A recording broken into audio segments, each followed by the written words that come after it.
How about them tops, son? All day, SEC boys. SEC, they supposed to be SEC. Crazy all day, baby. You're listening to the Red Out Podcast.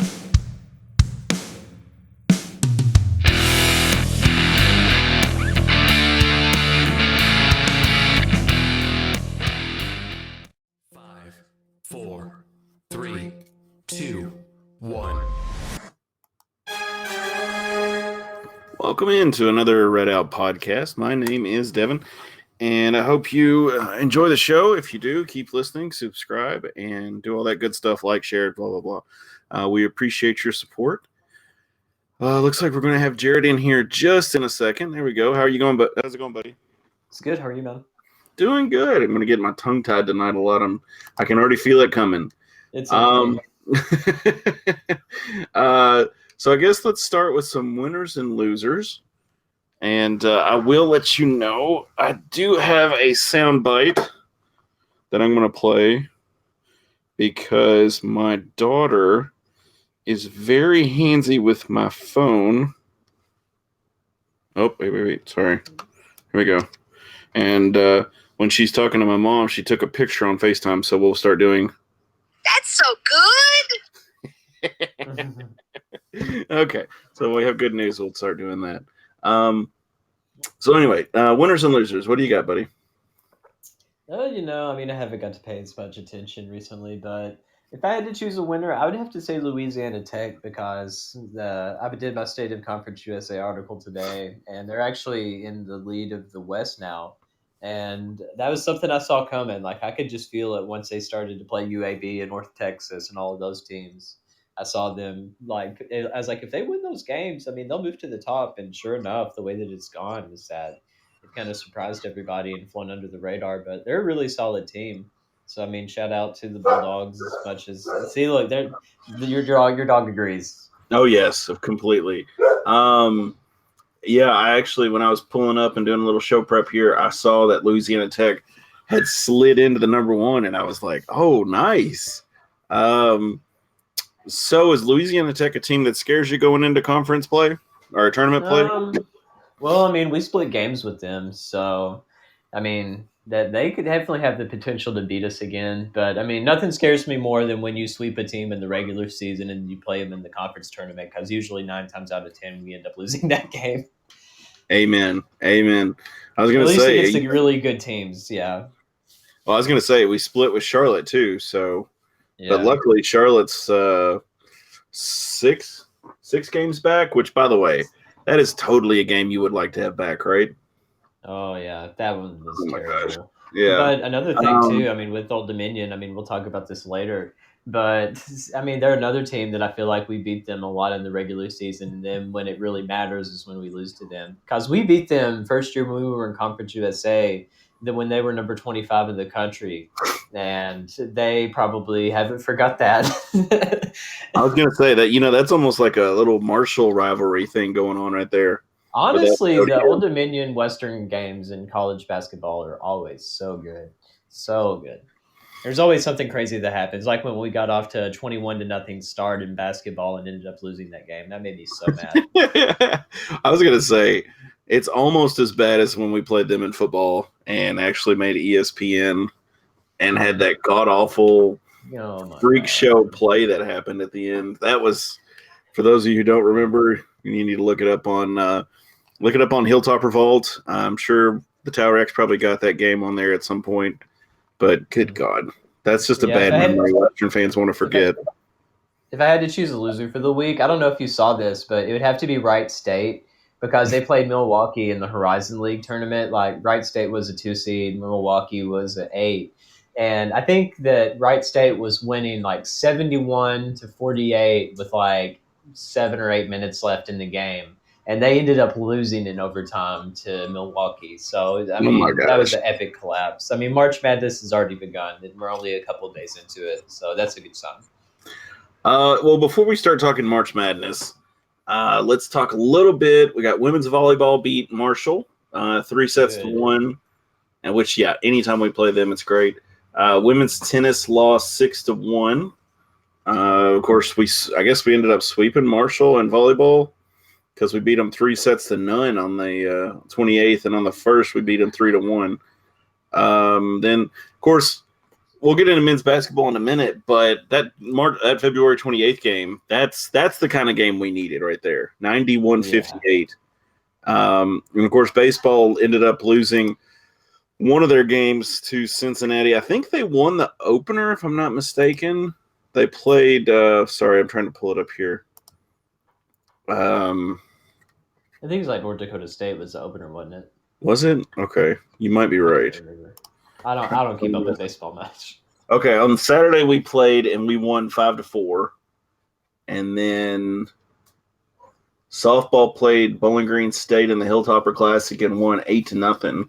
So, and then of course, I guess Western the baseball had a doubleheader because they played later and lost 11-3. Good God!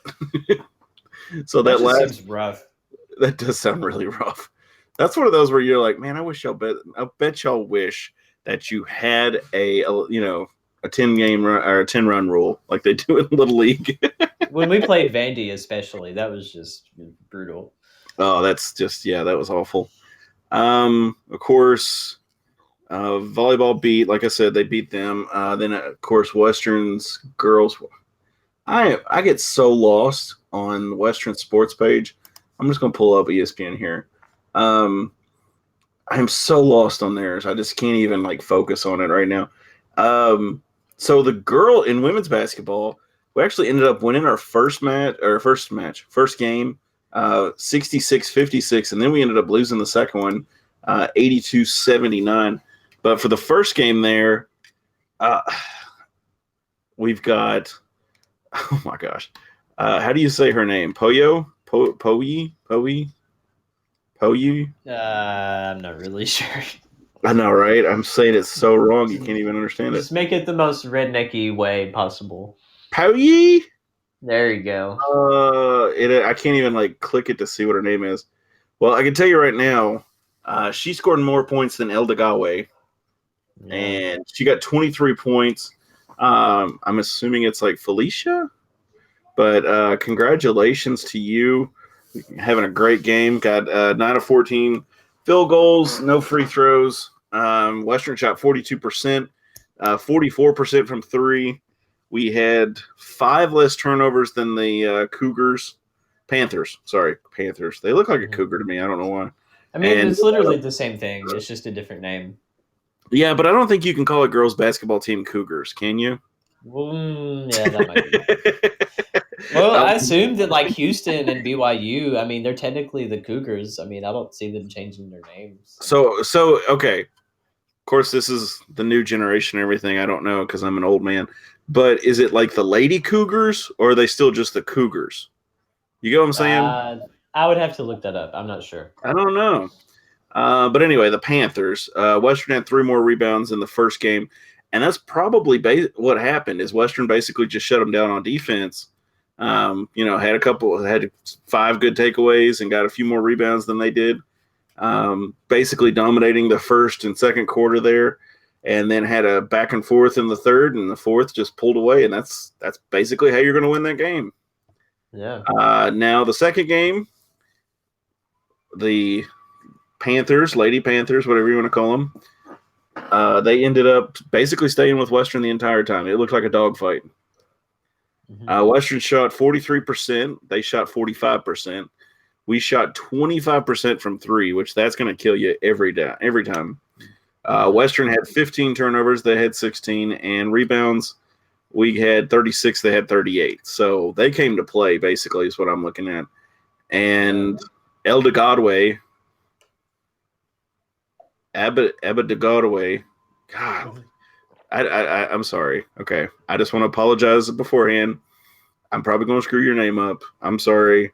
You did a really good job. You scored 29 points. You had 12 of 18, and you shot 3 or 4 free throws. You can't beat that. That's really just – she's played amazingly.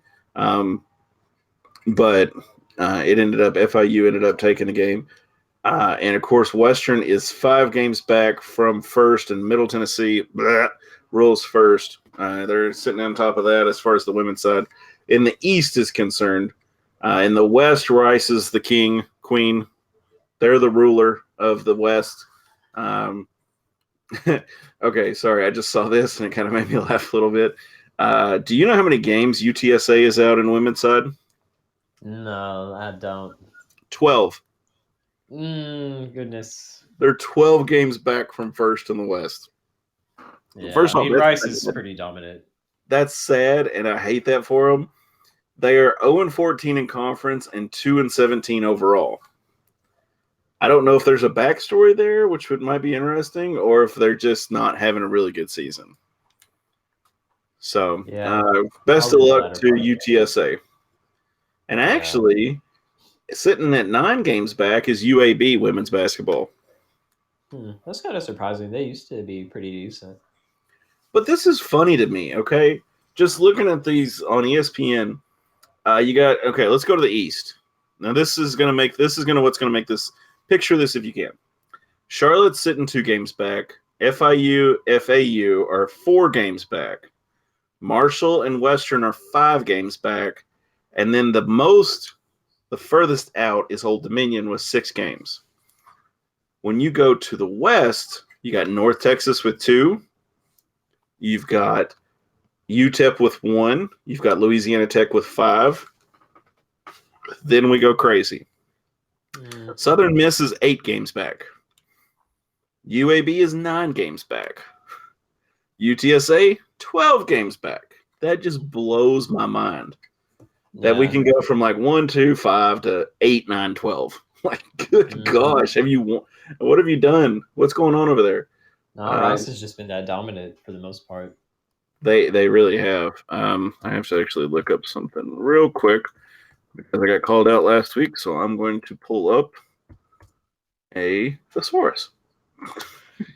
Oh boy. Are you going to look up the meaning of digress or a different? No, I'm not looking at the meaning. I'm looking up synonyms for it. So let's see here. Nope, wrong one. Grass. There we go.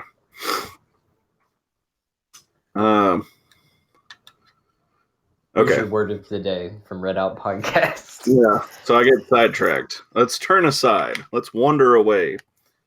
Go off on a tangent. I mean, these are all. Yeah. Okay. So. Tangents. Let's circumlocate. Locate. See, Okay. you already stumbled over it. Yeah, I know. I've got to wander back to our topic that we're talking about right now. Get out of that calendar because that's crap. All right, out of that. Okay. So like I said, Lady Tops ended up dropping both those games, about one game, splitting it with the Panthers.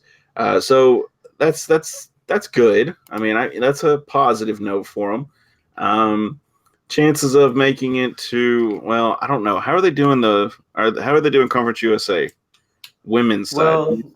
I assume it's going to be like the men's, and every team will be able to be in it because all 14 teams are represented on the men's side. I don't know why they wouldn't do that for the women's side. Okay. Chances women come out on top in the tournament? Ours? Let's back up. Okay. So we got 14 teams, so it's probably going to be 4 rounds? Yeah. Okay. So chances the girls make it to the let's just do it round by round. First round, chances they make it to the second. I think there's like a 60% chance they could, for sure. Okay. Second to third. Maybe like a 40% chance. Okay. Third to fourth. 20. See, I'm going to say it's probably, I agree with first. I'll say 60. Second to third, I'm going to say it's probably going to be about 25. And then third to fourth, I'm going to say it's about 12, 10 or 12. I think I think whoever they play, if they played them 10 times, they would win 1 game. Does that make sense? That's where I'm getting the math. But see, the way I view it is that they were kind of screwed over at the beginning of the season anyways because Renee wasn't able to play at all. But ever since she's been back with the team, they've been able to get a little bit more momentum going in conference play. So, I mean, who knows? I mean, they could end up getting hot and getting to this third round. Yeah, I hope so. We'll see. Yeah, that is good though. I hope they do. Don't get me wrong. I want them to succeed and I want them to do well. And I would be thrilled beyond measure if they just snuck in the tournament, stumbled maybe the first couple games and won by like 3 or 4 points. And then they just dominated the rest of it and just stole it. Hey, I'm good with that. If they steal one, completely fine. Don't even care.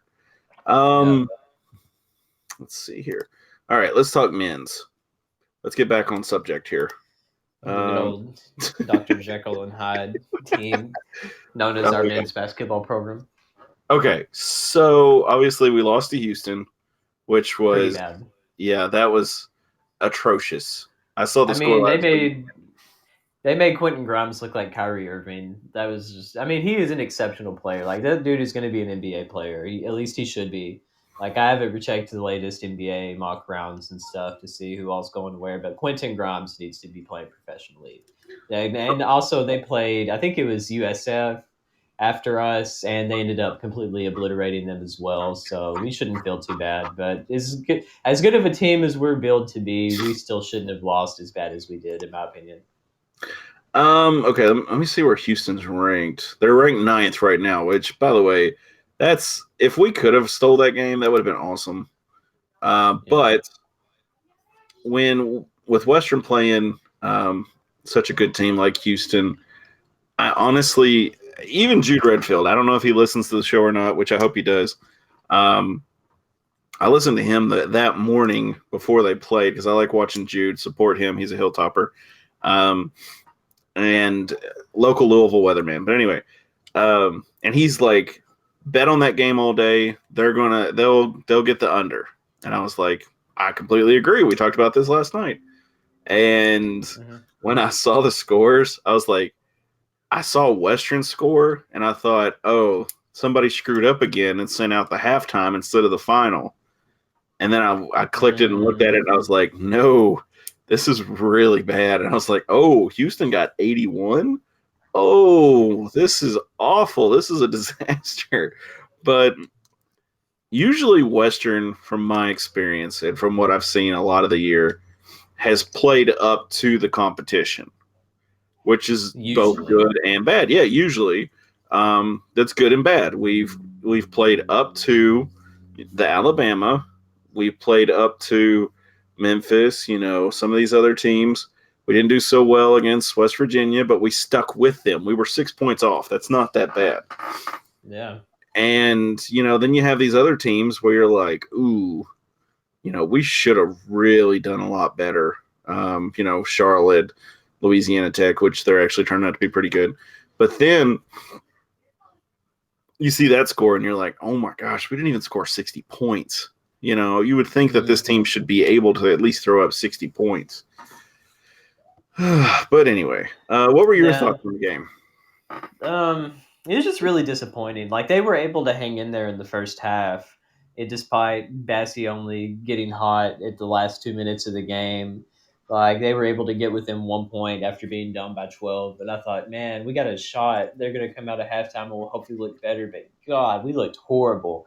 Like it's just been turnovers. This team has been absolutely killed by turnovers. Like I know they had to have at least 20 in that game, I think. Exactly 20. Like. Yeah. So, I mean, that's just completely inexcusable. You got like 4 seniors out on the floor most of the time, and it just should not be that bad of ball handling. I mean, another thing that was bad is that Luke Frampton was out, and to literally every person that's been that message in the towel rack and asking, why is Frampton out? Why is Frampton out? No one knows. It's listed as disclosed. That could mean literally anything. If you want answers, call the athletic department, and then they'll tell you the exact same thing. No one is going to tell you why he's out. So I don't know if he'll be available for the Old Dominion series. I hope so. We really need his 3-point shooting for sure, but we don't know. So, I mean, it could be grades. It could be anything. I mean, with that mental explanation. Health. Right? It could be just like a small injury that they don't want to put on the injury report. I mean, he was on the sideline. He was there, but... Which, by the way, you would think if it was something like that, they would not take him anywhere. Yeah. Like, he would stay home. If it was COVID, he wouldn't be there. So, I don't know. I mean, it could be discipline, too. If it was discipline too, I wouldn't think they would take him. You think he would just stay, unless something happened on the trip that you don't know about or something. I don't know. Yeah, And it's kind of who knows? sketch to me that they won't even. I mean, I do feel like we sometimes put student athletes on too high of a pedestal and just expect them to perform regardless of what the circumstances are. I mean, I know that I Kevin agree. Love and other professionals have been really good about talking about the mental health side of things, and that, I mean, he took like a big leave in the NBA for mental health reasons, and I know he got judged for that, but I respect it a lot. And I don't know, I mean, I don't know why Frampton is out, but if it was for a reason like that, I think it needs to be respected regardless. I completely agree. If it was mental health or whatever, or that's completely understandable. And yeah, I agree with what you're saying there on the on the pressure on the student athletes.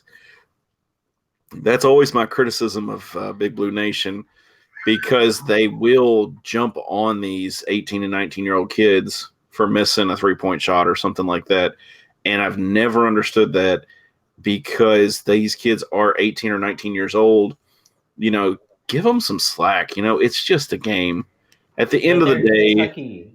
I know, and they're always way too high strung about sports, especially basketball. But like, they deserved a season like this, TBH. Their fan base did. oh They yeah, deserved worse than what they get, in my opinion.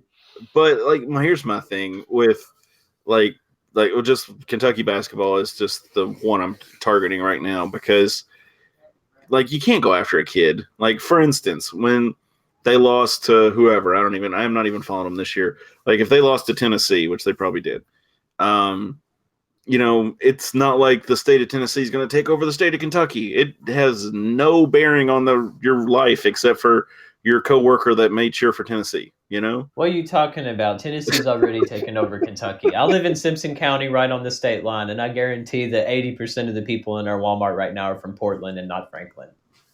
That's probably true. They come over here and get that 6% sales tax as opposed to the 10% tax they have in Tennessee. They have been raiding our Walmart since they opened it. I'm just saying. So here's my thing. Since you want to talk sales tax, I would be fine with a 4% sales tax increase in the state of Kentucky, but take off the income tax. Yeah, that would be fine with me. I don't think they would do that, but it would make figuring out purchases like 100 times easier. Yeah. If I spend $130, then I know that I've got $13 there in tax. That's fine with me. I don't care. It makes it easier to figure it out. But anyway.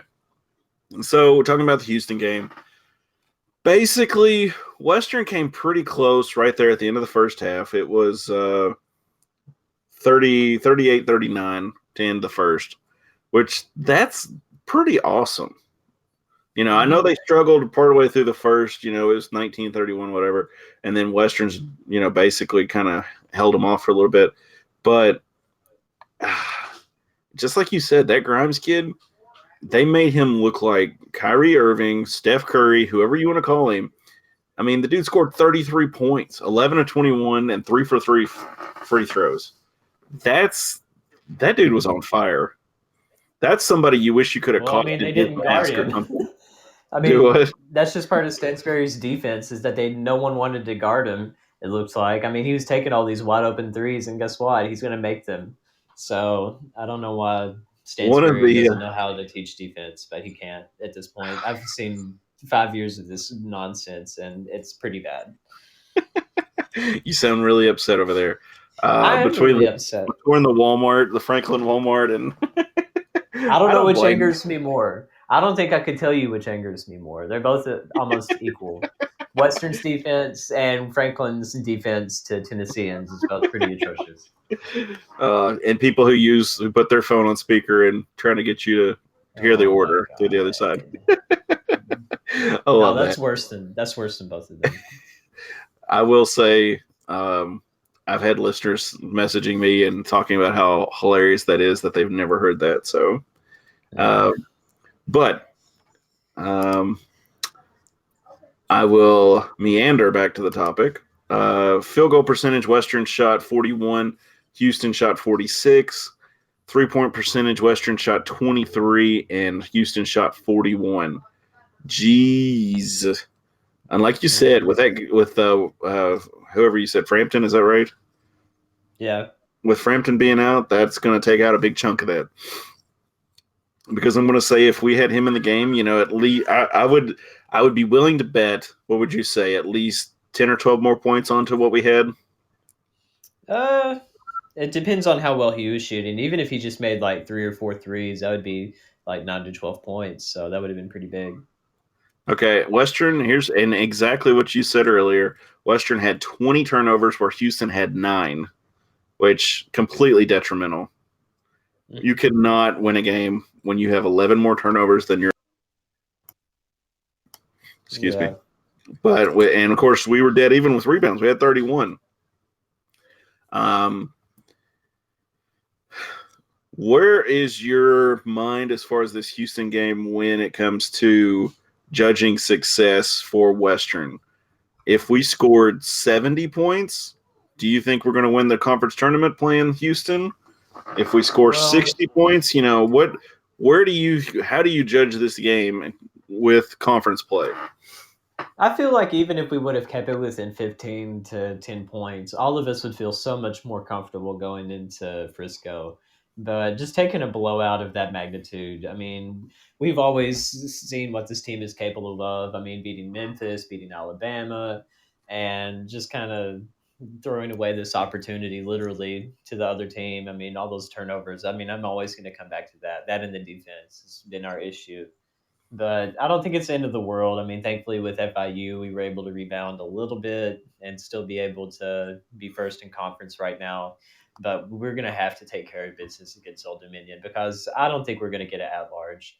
I mean, sure, we have that quadrant run win against Alabama and stuff, but with all of these blue bloods that have been struggling, like Michigan State and Duke and teams like that, I mean, they're going to get in the tournament before us. I mean, Definitely. You can count on that just for the fact that they're in a Power Five conference. I mean, it just goes back to that whole bias and everything. So we're going to have to win out if we want to get in the tournament, in my opinion.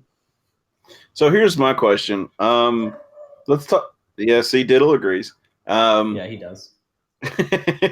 Let's talk about tournament a little bit. We were talking off the air before the show, and you were explaining to me that when it comes with that, first off, North Texas is going to host the NIT. Is that correct?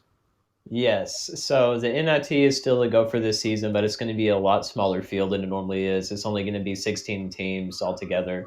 So, I mean, whoever technically is like the auto bid winner, I guess. Well, I mean, traditionally, if you got I think it was if you got either the regular season title or you lost the conference title game, you would get like an auto bid into the NIT.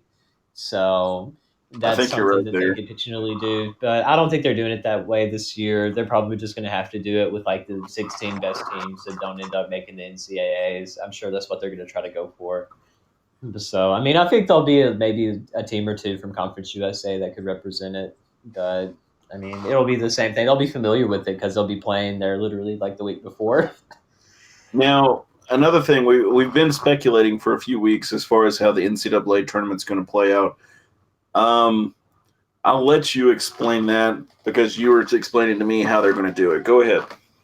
Yeah, so hypothetically speaking, if we were to somehow get into the NCAA tournament again, which we need to, I hope, Yes. There's going to be a lot of different things. So let's just go through it. Say we just beat whoever for the conference title. We have the auto bid. Yay, we're all happy. We wait for Selection Sunday, and the brackets are placed. So from Selection Sunday until the Tuesday when the games start, like every team that qualifies for the NCAA tournament is going to have to take like a bunch of COVID tests and all these other medical things to be able to still be able to play in the tournament.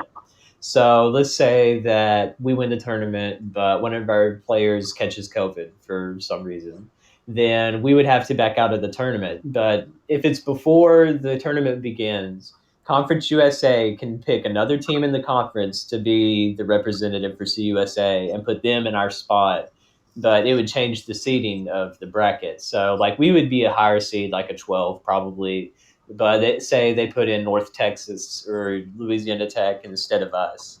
So they would maybe be seeded like a 12 or 13, somewhere around there as well. So it wouldn't change a whole lot. So that's something that's definitely going to change. But once the bracket is set and the games have began, that's it. So if we get into the NCAA tournament and we play, Memphis. Memphis, yeah, sure. I'll just use them as an I'm just example. throwing out a team. Yeah, so like say we're a 12 seed and we play a 5 seed, and the 5 seed is unable to play due to COVID, they won't be able to have anyone make up for that game, so it's just forfeited and we will be able to move on without having to play. Like, I know that this season is going to be absolutely filled with asterisks probably because of stuff Oh my like gosh. that. I really do hope that they can make it through an entire NCAA tournament without that happening, without even just like one or two teams having to back out. If all of the teams that qualify for the tournament are able to play, I feel like that would be as big of an accomplishment as the NBA bubble last year. That would be incredible. Like they did sort of create kind of a bubble in the state of Indiana, but at the same time, it's the state of Indiana. So we'll see how that goes. Well, that's my thing though. With like, can you imagine? And I can totally see this happen to Western. Let's just say like a manager or somebody gets tested and they have COVID, and Western's knocked out of the tournament, or even like that would be the complete Western thing to happen. Is that Western I would be so mad. Gets in the tournament, gets their perfect game they want to play, and yada yada yada, and then we get sidelined, and I'm going to say probably like Law Tech, but it'd probably be Marshall just because it's just us. Yeah, I get your point. It'd probably be Old Dominion. I feel like the game this weekend will determine who wins the regular season title. I think so too. Because Louisiana Tech, they're not playing. And also North Texas and UAB, they are playing. So if UAB were to sweep North Texas, then UAB only moves up to second. But if North Texas sweeps UAB, then they get back into that first place spot in the No West. kidding. Wow. But if we sweep and take care of business against Old Dominion, then we're in. We win the conference championship, the regular season one, which I think that is huge if we're able to do that. I really want us to. But if we split, I don't like our chances as well. It depends on how those other games turn out. And I really don't want to share it with anybody either. I mean, there's a good chance we may have to share a regular season title with somebody, which I think is just BS. I mean, you don't share a title with someone. I agree. But, I mean, worst case scenario, we get swept by Old Dominion and they end up getting it. But that would be bad. Completely agree. And I can hear a lot of teams this year going to be complaining like no other. You know what? And see, another thing too, gauging all the comments of fans and stuff, like within my WKU basketball group, like someone was bringing up the mention of the NIT and how it was changed this year. And basically every comment was like, screw the NIT. If we don't get into NCAAs, then it's useless. And personally, after 5 years of Stansbury being here, I agree with that. Yeah, I think it's time for us to get back in the big dance. And this is arguably the most talented team that we've had with Bassie, a national talent. We have 4 seniors. Like, we finally have good seniors like Josh Anderson, Tavion Hollingsworth, and Kenny Cooper's been playing really good recently too. You have your good 3-point shooting threat with Luke Frampton. You have some good young players like McKnight and Rawls. Like, we have all of the pieces. So there's no excuse for us to leave Frisco empty-handed, in my opinion. I agree. So we are in agreement, and I'm going to say a lot of fans are in agreement too, that if we get a bid to the NIT, then screw that, basically, right? I mean, obviously we'll keep up with it. I mean, we had that NIT Final Four run with Justin Johnson his senior year, but I would have much rather him been able to have gotten in the NCAA tournament because I feel like we would have been a really good team. But of course, I just feel like we're cursed playing in the conference tournament ever since we've been in this conference. It's just something about it where what can go wrong will go wrong. And I really hope that doesn't happen in a couple weeks. I will be so mad. I agree. How much do we have to suffer? Like, why? How come I suffer so much as a sports fan? I've been a Dolphins fan since 2004, and I've been a Pacers fan, and they've been decimated with injuries like the past 5 years. So I keep thinking I'll catch a break maybe in the next 30 years. We'll see. So I have to read a comment since you brought up the Miami I had a listener message me on Facebook, and okay, here we go. Hold on, let me see if I can find this. Sorry, I got to scroll. Sorry, one of our listeners sent me a message, and it said he could not believe. Oh, it was a comment. I'm sorry.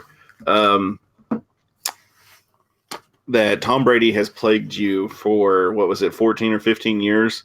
Oh, it's like And 16 years. 16 years, and his ex-wife only plagued him for 11. So I was like, I mean, oh, that's all you need to know. hilarious. That's all you Yeah, need to know. that's hilarious. But anyway, I depart from that topic, and There you go. but we're talking about Western versus FIU, and first game, Western 71-59, basically dominated like we needed. That was the second game. Second game, I'm sorry, 91-58 was the first game, There you and go. if you look at the game, Western just basically just dominated, just took off. Phil, I think this was a good frustration release after the Houston game. So FIU shot 36, Western shot 49 from the field. 3-point, we shot 36, they shot 32. Turnovers, we got 18, or no, they got 18, I'm sorry. Western got 11, and rebounds, we got 51, and they got 30. Good gosh. Is there anybody even standing underneath the goal for FIU? No. Charles is just eating it up. He had them. a double-double in the first half almost. He was Oh my one rebound shy from having a double-double in the first half in the first game. That's awesome. I'm just saying, this kid's resume is developing so well. Any team that takes him is going to be lucky. Oh, yeah. Let's see here. And like I said, the second game is 71-59. FIU tried to stay with him a little bit in the second half, but it wasn't as well as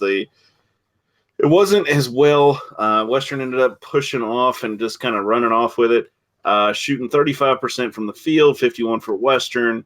3-point percentage, they had 27, we had 31. Turnovers, we actually had 21 turnovers and still won that game. We cannot do that. Yes, Yeah, it is. We cannot do that. It's horrible. I mean, I know that a lot of these younger players like Milton and, I mean, Asawe got more minutes, and I think the Cozart, he got more minutes too. But still, though, God, you can't be turning the ball over more than 20 times against the cellar dweller of your conference. I don't care if it's the second game in a day. I mean, you should still be able to come out and dominate the same way that you did. And that's the thing, too, is Western had 11 in the first game and 21 in the second game. And that's the big difference. That's why there's 20 points difference there. Another thing, too, FIU had 11 turnovers in the second game, and they had 18 in the first. But, of course, Western's rebounds is what saved them. Western had 43 rebounds. Like, I'm honestly terrified for this Old Dominion series because I feel like it's either going to be the long-awaited moment that we've been waiting for since we joined CUSA, or it's just going to be another nail in our coffin of getting into the Ncaa tournament. Because the way that they play defense, especially, like they play the good half-court defense and just shutting people down and make them go that slow Virginia-type pace. And I mean, that's how you beat us, is that you force us to shoot threes and you force us to actually play half court offense, because when we do that, we just end up passing the ball around the perimeter. Charles is trying to do something either in the too far away from the basket, or they can't get him the ball to the basket. And then it's like a shot clock violation. I can't tell you how many times I've seen just our offense be completely stagnant and not be able to have any type of ball movement whatsoever when the other team is able to set their defense. So we're going to have to try to get as much fast break stuff as possible, because if we're forced to play their speed and their tempo and they end up controlling the flow of the game, then I think that it could end really bad for us. Definitely agree with that. You know, we've got to take command of the game. And honestly, I think this ODU game is going to be a big test for us.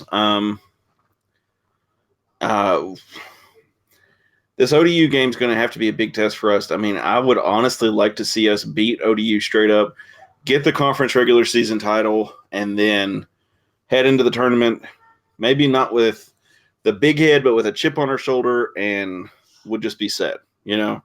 Just let it play out, see how it comes. And I think Western is at that point where it is March Madness or bust. I mean, this series this weekend to me is going to be our first test of what a conference championship could be like. Yes. Because this is where you control your own destiny. If you win, you move on and you survive. If you don't, then it puts you in a lot harder position. Like all you have to do is just go out there and win. And I really wish that they could come into these games this weekend with a good mindset and be able to have that killer mentality just to put a team away for once. Amen, Diddle. Amen. I agree with you, buddy. Yes. So sorry, I got to make sure I got the right ones here.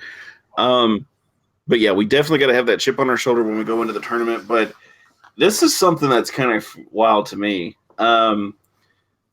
So ESPN just clicked on the first game here, March 5th, 8 p.m. Eastern. So that's on Friday, 7 p.m. Central.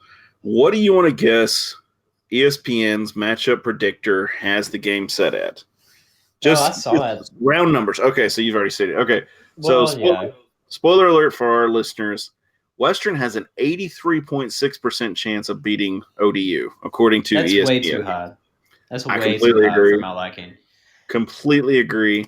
But then again, at the same time, I said that the 7% was way too low for us against Houston, and that 7% looked awful generous after we actually played that game. I agree. So looking at the stats, Western's averaging about 74 points a game. Points against about 69, which is about what ODU's scoring. Field goal percentage, we're shooting about the same. Rebounds, about the same. Basically, we are step for step with ODU. This is going to be a good game. Mm-hmm. Now, defensively, do they still do that kind of Virginia-style junk that they've been doing? Yes, because Jeff Jones, he was the coach for Virginia for a while, and he ended up. Well, I guess he just wasn't good enough for SEC level. That is the most monotonous, boring. But that's just monotonous, boring basketball, and it's just so. Bleh. I mean, it's not as bad as like whoever started the Four Corners or whatever. Like they literally had to change the rule book because of that. Actually, you want to talk about changing the rule book? One of the funniest things I heard is you've heard the term the key in basketball. Mm-hmm. So what it is it was actually like a 2-foot strip going from the top of the key all the way to the goal. And there was a dude, so they had to change the size of this thing because there was a guy that was so tall that he would straddle it. And he could keep from getting lane violations because technically his feet were on each side of it. But it was in the shape of a key. Yeah. So that's what they would say at the top of the key. I always thought that was really interesting. But anyway, I drift. There you go. Yeah, Abby's not very happy with that one.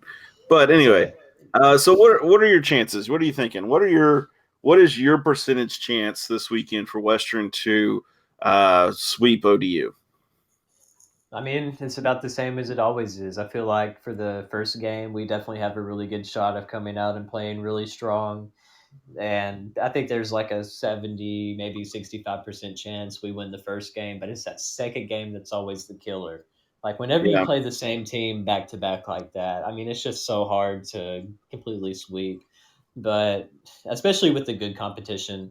So it's going to be really hard to win that second game. I feel like there's only like a 51% shot to win that.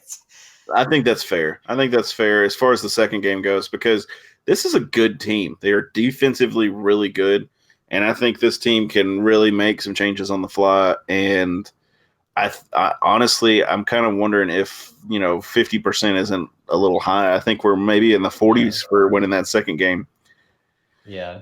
Which I don't know. How would that affect us in Conference USA standings if we split?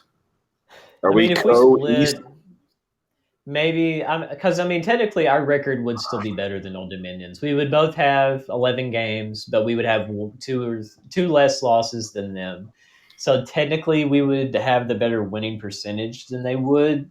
So I don't know. It's going to be hard. They lost to FIU. They lost one game to them. Old Dominion did? Yes. How? I How don't know. did anyone lose a game to FIU this season?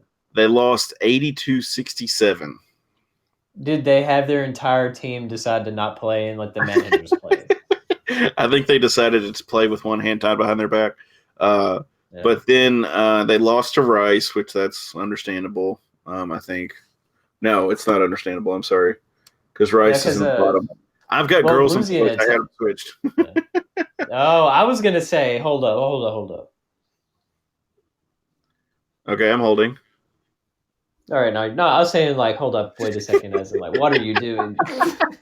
No, yeah, they lost. They actually lost to Rice 69-59, and Rice is 6 games out of first in the West.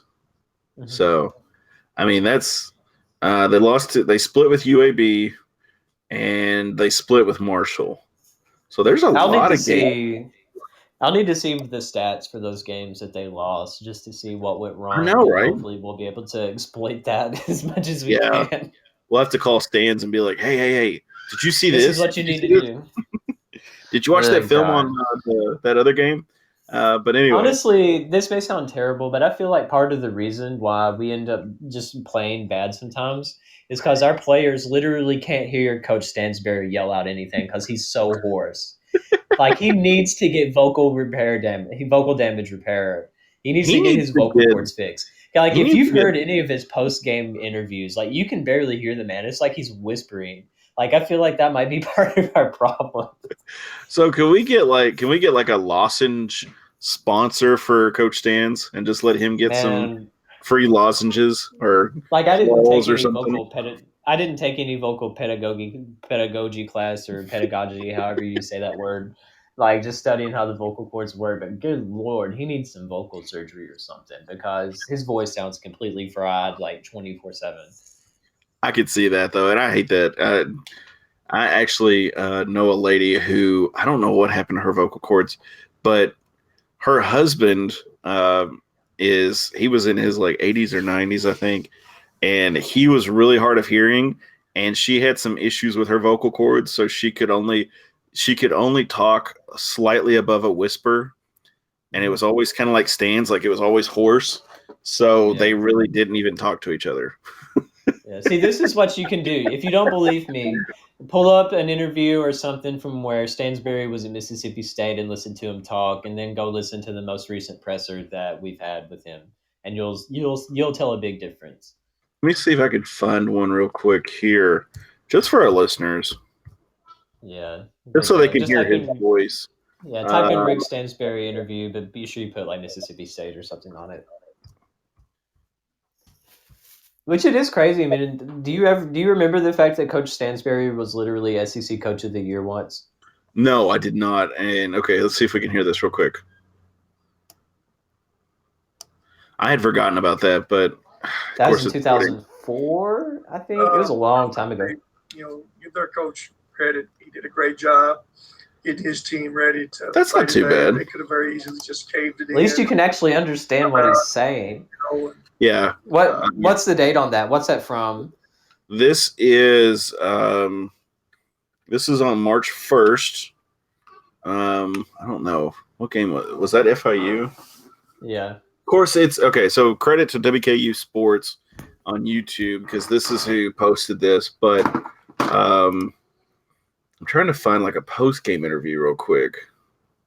Yeah, those post game interviews is. Oh, okay. Here we go. This is MSU. Here we go. Man, he looks young, doesn't he?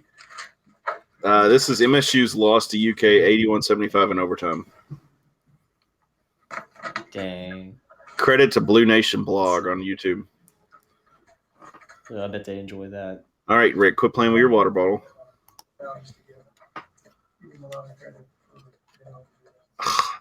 Does the mic not work? What's going on here? Sounds like it. What our guys. It's awful presser. I don't have any good ones where he's really hoarse. This is just really good show prep here. So, well, I mean, it was kind of on the spot. So sorry. Yeah, it's all good. It's all good. Let's see here. Well, that's not too bad.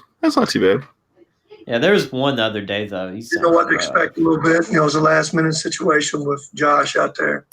Yeah, there you go. You can kind Okay, of hear it let in me hear you, that sports. You get the rasp. yeah. He's got that rasp. I don't know. I'm gonna have to get him some like Fireball whiskey or something. Maybe that'll help loosen those vocal cords up. Yeah, get some for Before the or fan after the base too. game. After the yeah, we'll need some for the fan base too after this conference tournament. God. Okay. So I think we're looking pretty good as far as going into the ODU game. I think I think we're both in agreement.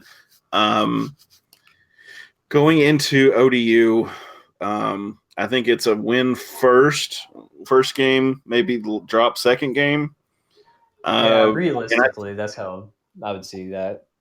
And honestly, I think if we win one, drop second, I think that helps us out going into the tournament, Yeah, into conference I agree. play. We got the chip on our shoulder. We're a little bit mad, have that first game kind of like FIU where we scored 90 points, just played some pretty good basketball. I think you got to go in there with a little attitude. You got to be a little angry and just take it out on whoever showed up, I do want to see Osawe get some more minutes though, because I thought he looked pretty solid against FIU. Even Kozart, he was looking pretty good in the first game against FIU. I didn't get to see the second one, but we need to maybe let some of these other guys get some minutes too. And one thing that really helps us going into ODU was the fact that Josh Anderson got some rest, and if Frampton if he's able to play, then he'll be more rested too. So being able to give those guys a break going into this tournament, into these important games, I think is going to be really important for us.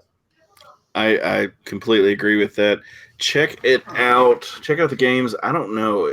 Are these televised or no? Because I don't see anything saying they are. Well, the other ones, like it was supposed to be like ESPN Plus, but they still ended up showing it on the WKU PBS. So I did get to see that locally. Looks like it's ESPN the Ocho. So No, sounds there's about that. right. Yeah, right. We don't get ESPN games. No, it's March 5th, 8 p.m. Eastern, 7 p.m. Central. I would suggest for those of you who can't go to the game to find it on the IMG Sports Network. They'll probably be there playing that game, or at least being able to listen. And then, of course, on the 6th, it's at 5 p.m. Eastern. Shoot, I didn't pull up the girls. But anyway, they'll probably play around the same time. So just check that out. Check WKU Sports calendar. I want to close out tonight talking about a Netflix documentary I watched. And I'll make it homework for Jared, like all the other things that are homework for him. But I think this is something you'll actually enjoy and you might do it. Okay. There is a documentary on Netflix, and I want to encourage our listeners to check it out too. It's called Long Shot. Mm-hmm. Okay. So the backstory behind this documentary is there is a young man in 2003 gets arrested for the murder of a young lady in Los Angeles, California. The police bring him in. Of course, he has no idea what's going on. And they're like, you're being charged with murder of, yada, yada, yada. And he's like, what? What are you talking about? And they say, well, what's, kind of like, where were you? What's your alibi? And he says, I was at a Dodgers game.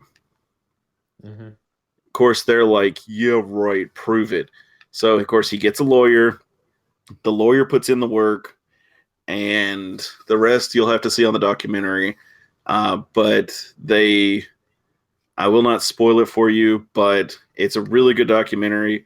There's a lot of unusual characters that come into the story, and you just go, really? Do you know who Larry David is?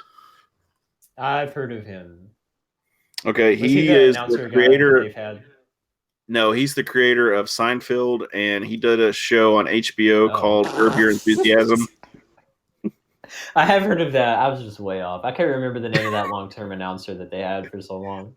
I have no idea either. But anyway, Larry David ends up coming into the story, and it's just you just go, wow. And of course, he thinks it's hilarious telling the story of of what happened. But it's a really interesting story, and ended up changing the guy's life. So check out the documentary. It's only like 40 minutes. So check that out. It's really good. And then, of course, for you baseball fans out there, there's another documentary I'll recommend on Netflix, baseball-wise. explicit. It is called The Battered Bastards of Baseball. I think I've talked about it on the podcast before. It is about Bing Russell, Kurt Russell's dad, who takes over a team in Portland, Oregon, and they're called the Mavericks, and they are an independent baseball team back in the 70s and 80s, I think. I can't remember exact dates. But that's a pretty good documentary as well as far as baseball goes. If you're a big baseball fan, you'll enjoy it. If you're not a big baseball fan, you will enjoy it just because of what they do. I mean, for instance, like when you go watch a Hot Rods game, if you have been to a Hot Rods game. Yeah, Hot Rods are fun. But it's similar to that. But these guys, literally, to get players, Bing Russell would just he put out newspaper ads across the country, and they had like 300 to 500 people show up to play minor league baseball for the Mavericks, and I think it brought out a lot of colorful characters. They did a lot of fun things, kind of goofy things, just to let people, have fun, and it ended up being successful. And it just watch the documentary. It's really funny to listen to Kurt Russell talk about his dad, who was an actor as well and ended up dying 126 times in different movies. It's impressive. But he was a big Western guy. But anyway, I will say that, like, with you talking about that, I personally, like, I have a lot of personal hot opinions about baseball, but like one of them is that the stuff that happens in between the innings is a lot more interesting than the actual games themselves. Usually, like, I that is agree. something I believe. Completely agree. Like, I'm sorry. Sometimes, I honestly have not watched a Major League Baseball game since I was probably a kid. Because, Jared, when I was a kid, the games used to be on TBS. They'd show the Braves a lot. And if there was nothing else on TV, I'd just watch a Braves game. I wasn't a Braves fan, but I would just watch the game because it was something on TV. And, you might see something exciting. Didn't, but it happens. See, I mean, going to stuff like that in person can be fun. Oh, but yeah. usually, Definitely. like if you do it at the professional level, you're going to be spending like $20 on your food and drink. You'll be sitting outside and watching baseball, and if you're lucky, it's a close game in the ninth inning. If you're not, and it's like 10-1. Oh, you're like, leaving. Yeah, forget that. You're out of there. So let me back up real quick. ODU girls play ODU on the 4th, which is tomorrow, at 6:30 p.m. Eastern, 5:30 Central, and then they'll play them on Friday. And they're both at ODU. They're going to play them at 6:30 again Eastern time. So check those games out for the girls' side. Support them.